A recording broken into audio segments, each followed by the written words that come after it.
Good evening. We are Nandita, Raksha, Divya, and Shravya, and we are here to give a presentation on the experiential learning for the project management course. So, for this, we have done a course on project quality management, and we will be explaining the different things that we learned under it.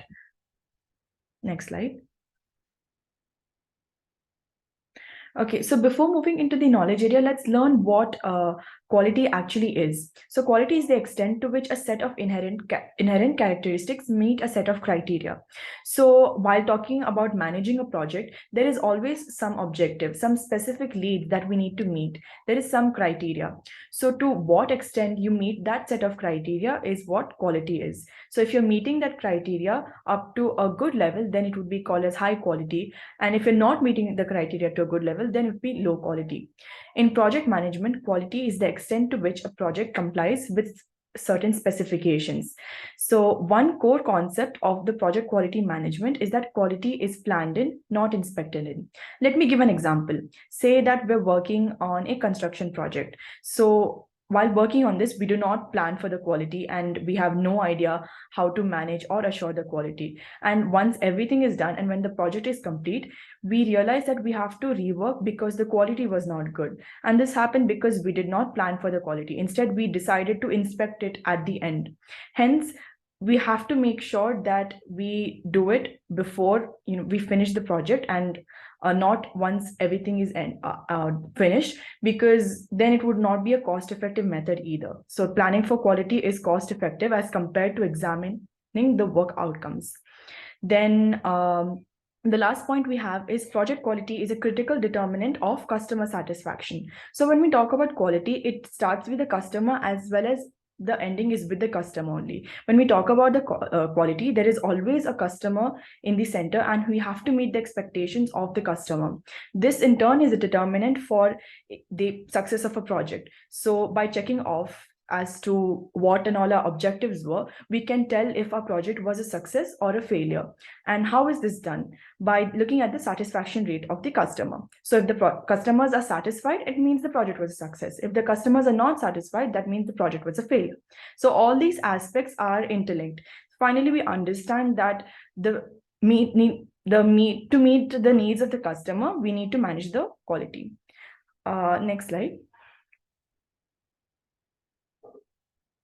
Yeah, so here we have two terms on the screen, that is quality and grade. Now, quality refers to how well a product fits the need of the customer or the end user. So like I mentioned earlier, quality, it cannot be determined without a customer at the center, and it completely depends on the expectations of the customer. Then we have grade, which refers to a classification given to products that have the same functional purpose but differ in technical qualities. A high grade may not always reflect a high level of quality. So just to understand this at a better level, there are two examples here. So the first one is the 24 karat gold is higher grade as compared to a 22 karat gold, but jewelry can be made either of either grade and can be of high quality. What does this mean? So there is, okay, if you go and ask someone, would you which is better, like would you say 24 karat gold or 22 karat gold? Someone would say 24 karat gold, maybe because the composition of the gold and the other metal and alloys is higher in that, but that doesn't mean that the quality of the 22 karat gold is less. Both of them have their own specific composition, but they may both be of very high quality. So that is how we would say grade is different from quality. The second one is a software application can be of high quality but low grade. So maybe that software that we have, it has less amount of features, but even with those limited features, it still functions well and it meets the needs of a customer. So that is another example. Next slide.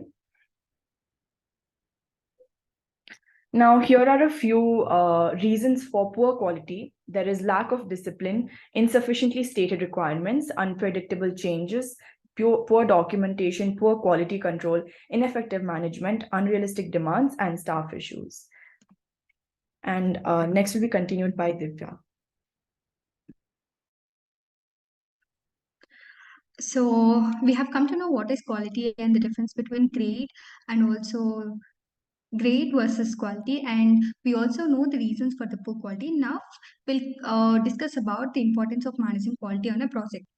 So firstly, quality management plan will give confidence to the stakeholders that they'll receive the product with the expected quality, and this will improve the effectiveness during the life cycle of the project. That is, learning from project to project improves the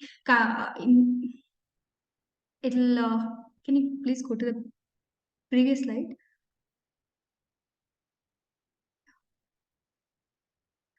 Yeah. So it will lead to fifth slide.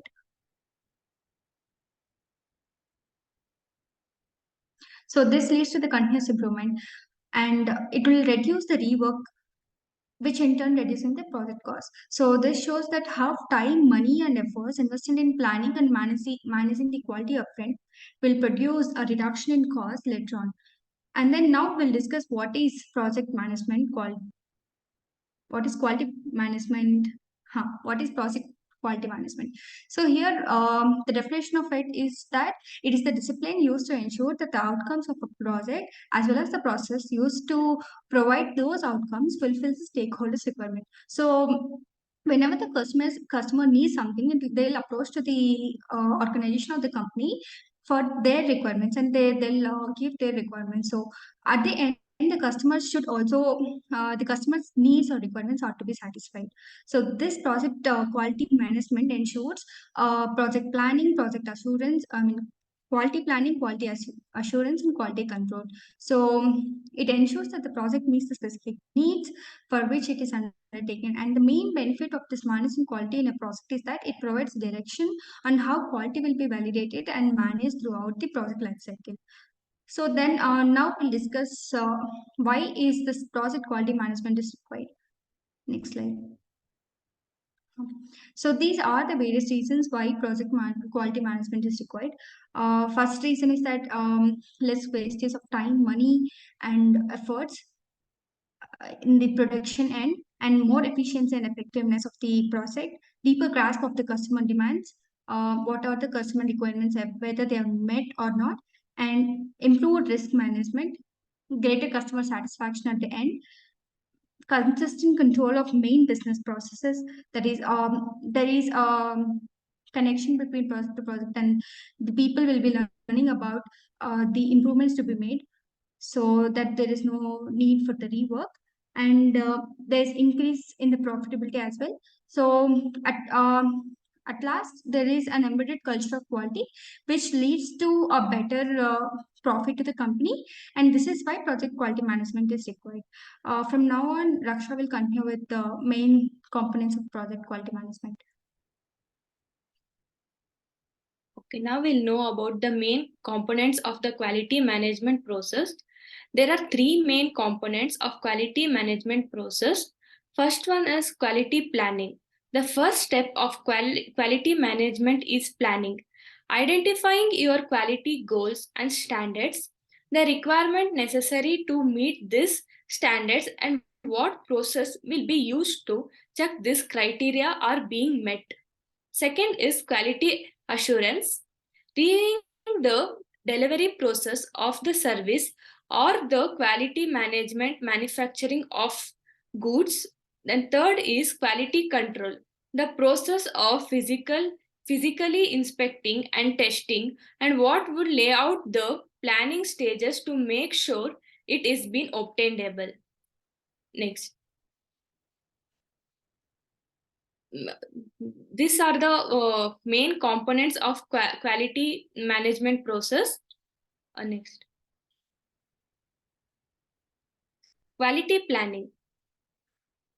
Quality planning will include what your stakeholders' expectation and priorities are, and what companies' definition of success is, what legal standards are required in place in that place, and what will be handled in each role in the quality management process, and how often the process will be evaluated or for improvement.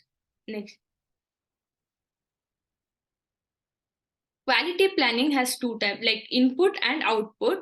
Input are project management plan, stakeholders expectation, risk involved, and requirements documentation, deliverables. Outputs are quality management plan, process improvement plan, quality matrix, and quality checklist. Next, Nandita will take over.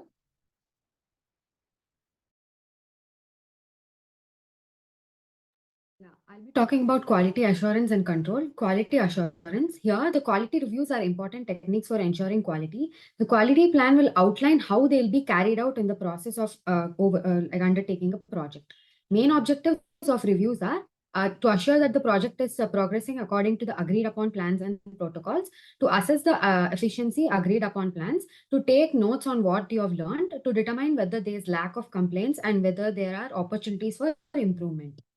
So it has to be noted that quality assurance encompasses the entire project life cycle rather than focusing on a single step in the life cycle.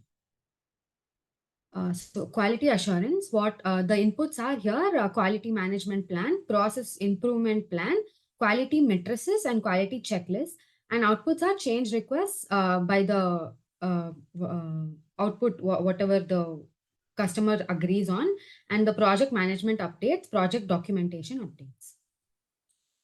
Quality control, this is the third step. Here, inspecting, testing, quality measurement are used to ensure that the project deliverables are compliant with specification and fulfill stakeholders' expectations. Quality control procedures vary and the techniques used are based on the requirement of the projects. The particular inspection method employed is totally dependent on the technical nature of the specified need and product of the project. Yeah, the inputs here are quality management plan, quality checklist lists again, quality matrices, approved change requests, work performance data, and outputs are quality control measurements, validated changes, completed checklists, quality improvement, and verified deliverables and rework if any needed. Yeah, these are our certificates which we have completed after taking the quiz in the given course. Thank you, sir.